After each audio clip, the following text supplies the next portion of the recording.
How is it possible for a young white prison warder and his prisoner who was serving a life sentence not to become bitter enemies?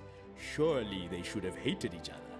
This is a remarkable story of two South African men, one black, one white, one Xhosa, one Afrikaans. How was it possible that this prisoner one day would become the most celebrated and famous world leader of all time, would value his friendship with his ex-warder so highly, and even write this letter to his warder's son on his 16th birthday? Dear Rian, I am told that you are now 16 years old. Congratulations. If you work hard, you are likely to rise and become one of the most important leaders of our country. Always remember that. Sincerely, Uncle Nelson.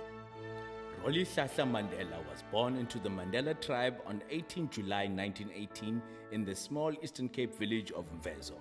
At the age of 7, he and his parents moved to the village of Kono. Here, he spent the happiest days of his life. He would sometimes look after flocks of sheep and would go home to his family's humble house after playing till dusk to eat supper and listen to his mother's stories around the fireside.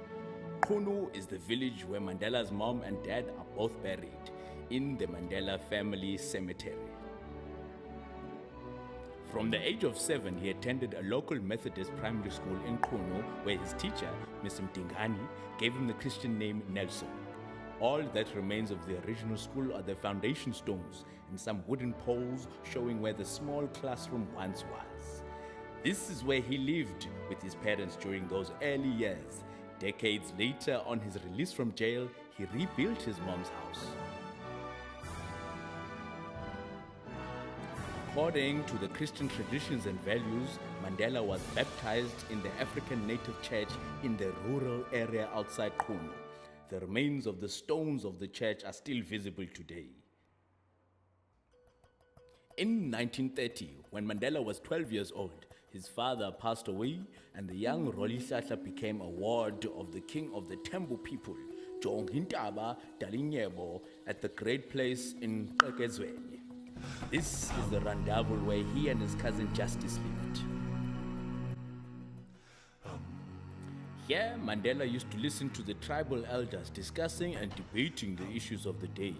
He was too young to join in, so he listened from behind a nearby crowd. He completed his junior certificate at Clarkberry Boarding Institute and went on to Hildtown, a Wesleyan secondary school of some repute, where he matriculated. In 1941, rather than have arranged marriages as was the king's threat, Mandela and Justice decided to run away to Johannesburg, boarding a train at the nearby station of Beach. The first place Mandela stayed at in Johannesburg was a room he rented in a house in Alexandra. In 1944, he married Walter Sisulu's cousin, Evelyn Mace, a nurse. They had 2 sons and 2 daughters, the first of whom died in infancy. In 1946, Mandela and Evelyn moved into their home in Vilakazi Street in Soweto. They divorced in 1957, and from 1958, Mandela lived here with his second wife, Nomzamo Winifred Matigizela, Winnie. Mandela was to spend very little time here as his role in the struggle activities became all-consuming and he was forced underground in 1961. Mandela returned here for a brief 11 days in 1990 after his release. During this time, Mandela completed a 2-year diploma in law on top of his BA, and in August 1952, he and Oliver Tambo established South Africa's first black law firm, Mandela and Tambo, on the site of the present Chancellor's House. There is perhaps no other site of incarceration in South Africa that imprisoned the sheer number of well-renowned men and women as those held within the walls of the Old Fort, the Women's Jail, and Number 4. Nelson Mandela, Mahatma Gandhi, Joe Slovo, Albertina Sisulu, Winnie Madikizela Mandela, Fatima Meer, they all served time here. But the precinct also confined tens of thousands of ordinary people during its 100-year history. Men and women of all races, creeds, ages, and political agendas, the indigenous and the immigrant, the everyman and the elite. In this way, the history of every South African lives here.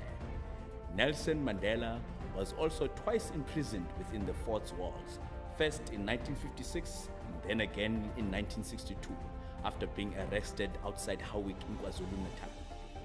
Constitution Hill is now a living museum that tells the story of South Africa's journey to democracy, and today is the home to the country's constitutional court, which endorses the rights of all citizens. Lily's Leaf Farm in Rivonia was a secret hideout used by ANC and Communist Party activists. Mandela himself spent time there in 1961 while he was underground. On 11 January 1962, using the adopted name David Motsamai, Mandela had secretly left South Africa. On 5th August 1963, he was arrested in a police roadblock outside Howick while returning home from KwaZulu-Natal. The rest of his comrades were arrested at Lily's Leaf Farm.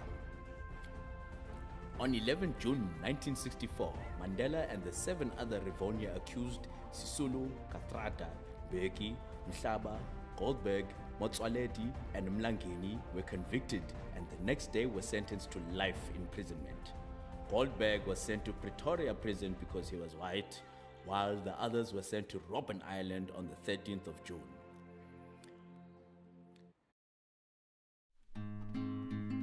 Christo spent his early years with his parents on a small farm outside Stanford called Goedvertrouwen, a Dutch word meaning good trust. Life was tough. The family had no luxuries, no electricity.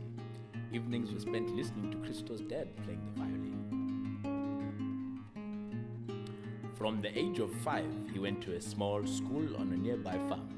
The nearest bus stop was 5 miles from his house. One of the farm workers, a black man called Chocolate, would walk with Christo to the bus stop. His schoolmates were all white boys. The colored and black kids went to another school. But before and after school, these were his friends. They spent their weekends and free time playing together.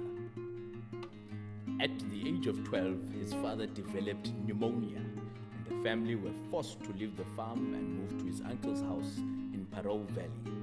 While at school, Christo started working on the weekends for a builder. By the age of 17, he had saved enough money to buy an old Ford Cortina, which needed its engine overhauled and gearbox replaced. Rather than join the army for national service, as was compulsory for every white male, Christo decided to join the prison service. After training for a year in Kroonstad, he applied for a post on Robben Island because he wanted to be close to home. His application was successful, and in 1978, at the age of 19, he was sent to work on the island. That was when Christo first met Nelson Mandela, who at the time was 60 years old and serving a life sentence. Brandt and Mandela, in contrasting ways, came to know in different ways the full cruelty of the apartheid laws, and those worlds collided when they found themselves on Robben Island, the bleak maximum security prison where Mandela was serving life and Brandt was his warder.